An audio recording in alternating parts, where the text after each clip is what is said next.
Asala koniwa zinto eziqhwanyaza ngemali, into ezingoni mntu ngalolu suku likaNovenkile, usuku lwemali sithi is Monday 28 March 2022, apho sabe sincokola khona ngomba we-baking soda ne-coconut, ukuthi zenzani ukuthi umntu lona abe mhle aqhaqhaze. Yayibona ke le nto ayinadada ayinamama, iza kunceda nawe mani khawuthi chu. Njengoba ilusuku likaNovenkile ke siyakukhumbuza wena mntu okufutshane nemonti, kodwa sibe sisithi nawe ongekho monti, ukuba uyangena kuwebsite uyabhala mani ukuba ndifuna le nale nale. Awungenzi le nto umntu avele abhalise into ibenye, abhale iyeza libe linye. Kucheap ukulithenga ngakokwenu iyeza le-20 kunoba uzawubhatala iyeza le-20, usezawubhatala nemali ye-courier. Sithi fika ke apha ekhaya wena mntu okwazi ufika uode, wena okwazi uoda. Wena othi le nto uyifunayo awuyiboni, sikhangele iinamba zethu uzawuzifumana zikhona kulaa website, sikwazi ukuxelela ukuba ikhona okanye yikho. Nina abafuna ibhalk, umntu othi uyanyanga ufuna ibhalk, sikhangele sincokole ngaloo bhalk, sincokole ngayo yonke nje into nothi ikuncede. Masingene entweni ke i-baking soda ne-coconut oil, masilungise le nto ithi kufuneka mntana omhle xa kuthethwa ngala magama ungacingi uba ulibambile. Xa kuthiwa baking soda uyazi uba kuthethwa nge-baking soda. Xa kuthiwa bicarbonate of soda uyazi uba yinto yimbi leyo, ungazidibanisi. Xa ufika evenkileni, kwivenkile lilapho ngakokwenu uthenga kwigrosari, ikujonga i-baking soda kwelaa cala leento zobheyikha, uyibambile. Xa sithi coconut oil, ungahambi uyothenga into eseyimfaxa ngiwo omnye waza nento ethi hayi nantsi i-coconut oil, yabe inento with coconut oil, iyinto ethanjiswe ezinweleni. Uyaphaa evenkileni kwelaa cala le-oil, kwelaa cala line-fish oil, ooma-olive oil, ebona evenkileni ufike lapho i-coconut oil iyaqina xa uyifumanayo ibe mhlophe. Uyawuthi xa ufike ekhaya kuqala uba shushu inyibilike. Sithetha ngaloo nto apha, i-coconut oil izawukhumshwa ke kubekho o-refined, fractionated. Ukuba iliqinayo inyibilike, sibhalele kuyo. Yenzani le coconut oil xa idibene ne-baking soda?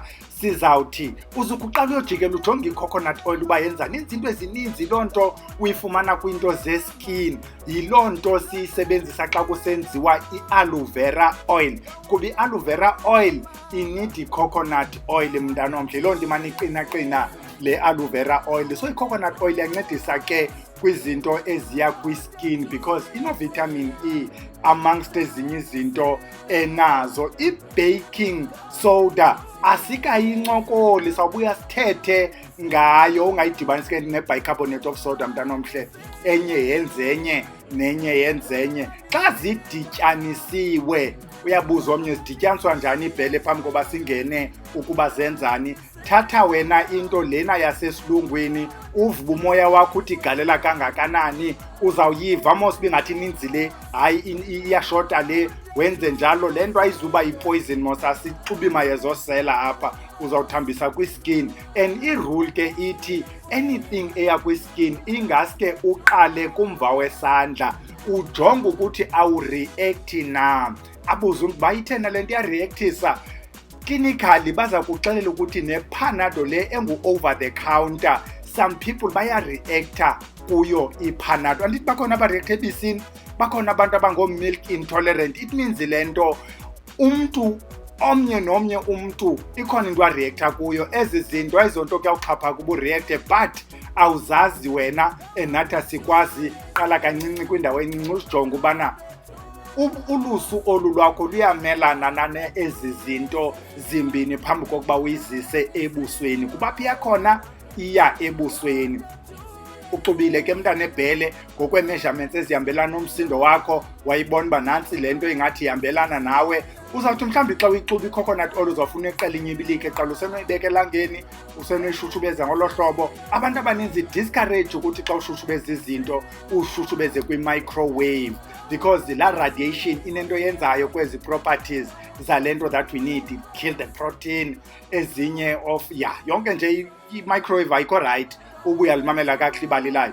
Nyibilikisa wena uqhuqe le nto ixuba idibane, then uqalisa uyisebenzisa kuthiwa yenzani ke mntana ebhele, bese sitshilo mos uba le nto uyayithambisa apha ebusweni, uhlikihle kwezo ndawo uzithandayo. Omnye ufumanisa uba uqhaqhaze nje kule ndawo, xa uqala apho ukuhluta uzoma kule ndawo umnyamathu uyakhanya kule indawo. Bathi le nto iyasincedisa iskin ukuba sibe healthy. The coconut oil will feed the skin. I-coconut oil nje basisitsho ukuthi at room temperature, at least above 25, iyanyibilika i-coconut. So ayizuba yinto njenge-Vaseline that will clog your pores. Kubona i-Vaseline abantu ublokile ngokule nto because kaloku iyila layer that shield ikwenza ubushushu ngoku i-Vaseline esixesha elihamba uphuma ii-pimples.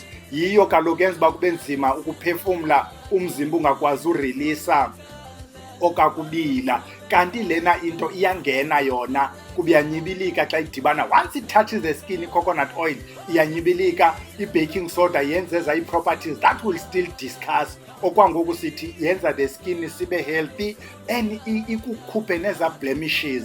Uyayibona wena mntu uba nee-blemishes, khakuyizame wena mntu unengxaki yee-blemishes. Okwesibini, bathi le nto yabona ke ibhekisa kubhele, bathi kule nto yeengxaki zengugo, ufumanisa uba ngoku uneempawu zengugo, bona ushwabana le ndawo. Mathi uyashwabana wena ungumashwabana, kuthi iyancedisa to reverse i-early signs of e-aging.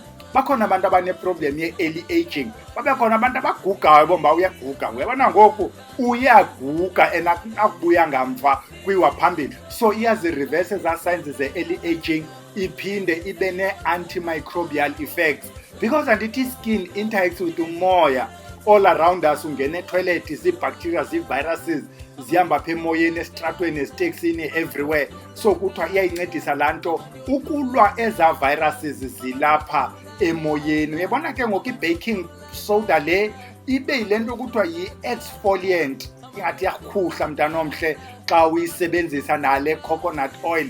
Ngokukhuhla in a gentle way i-remove ezaa dead cells. Andithi sasiyincokole into uba ii-cells every second umzimba umanufacture ii-cells to replace ezindala. Kuthiwani ngezi zindala? Uthi wena xa uzume umntu kujongwa nalapha ebhedini kule ndawo ubuzumele kuyo umntu, bazibhaqe ezi-dead cells bayokwenza i-DNA, kuthiwa nalizuma silibhaqele. In other words, ziyaziwela ii-cells zeenwele, ii-cells ze-pubic hair, eze-skin, ziyawa yi-nature nje yezinto. So ezi-dead cells ezinye zisahleli apha kuwe, so when you get an exfoliant iyaziremova eza dead cells in a very nice way. Kuba kwazona eza dead cells zenza laa nto besiyinqanda sithi asifuni ukukloga the skin, ziyakloga ukubana ziye zangena phakathi kweza pores. So when you use le baking soda nale coconut oil as an exfoliant, uyarabha nje kakuhle apha ebusweni zizihambele. Iphinde ibuyele kuwe ke ma-pimple. Eza pimples, uyayibona waseza pimples, sometimes ii-pimples zenziwa yi-growth ngaphakathi, loo nwele igobele ngaphakathi kushiwo nee-pimples. Ingakumbi apha kuthi thina abantu bangootata ufike sinamaqhakuva kule ndawo yosheva, inwele iyazama uphuma, omnye ade ayibone ayiconcule ngamandla. Eza pimples njengoba sisitsho ziyakwazi ukwenziwa nakukloga because umzimba ukwazi uphefumla, i-infections zihleli ngokweza pores, you end up with amaqhakuva afemnyama athini. Le nto iyancedisa ke, bayayincoma abanikazi bayo. Ulumamele mosibalela kwabhele lithini, lithi nantoni na esincokolayo kweli khaya sithe coconut oil and baking soda. Hamba wena uyozikhangelela, noba wenza o-DuckDuckGo, wenza noba yeyiphi search engine oGoogle usearche, iza kuthatha yokubeka apho kuzawuncokolwa way beyond le discussion kabhele yale mizuzwana yeli xeshana loba sikule kona. Uyibambile uzawuva bathi ithini kweza pimples. Baphinde xa bedlula mhlawumbi xa sikwezi pimples eza blackheads, iyazibona olaphas, yonke laa nto ne-acne. Wena mntu uneproblem ye-acne, nee-acne ezi ke funeka sizijonge bantu abahle. Ezinye ii-acne zenziwa kukutya esikutyayo. When the body wants to excrete, uyayiqonda mos eza excretory organs, ikhona into eyizii-kidneys ziya-excreta, amathumbu, the skin, zonke ezi zinto, the lungs, zonke zisebenza i-overdrive ukususa ezi zinto that the body doesn't need. Iskin ke is the largest of these organs. Xa ufuna ukukhupha, yabona that's why umuntu oseleyo kanye umuntu oselayo fumanisa uyasweta because utywala obu xa bufika emzimbeni is a toxin, umzimba ufuna ukukhupha, ufumanisa umuntu oseleyo uzawuba moist and cold.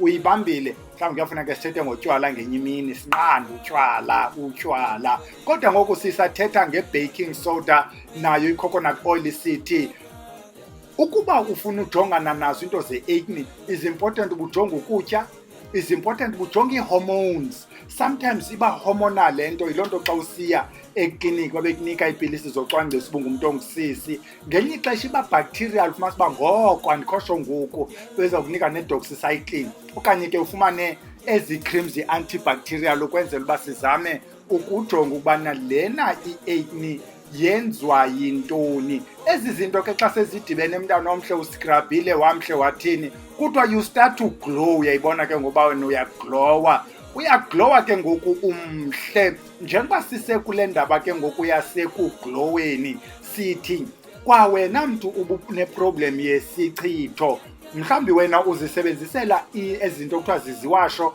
awusebenzisi mayeza.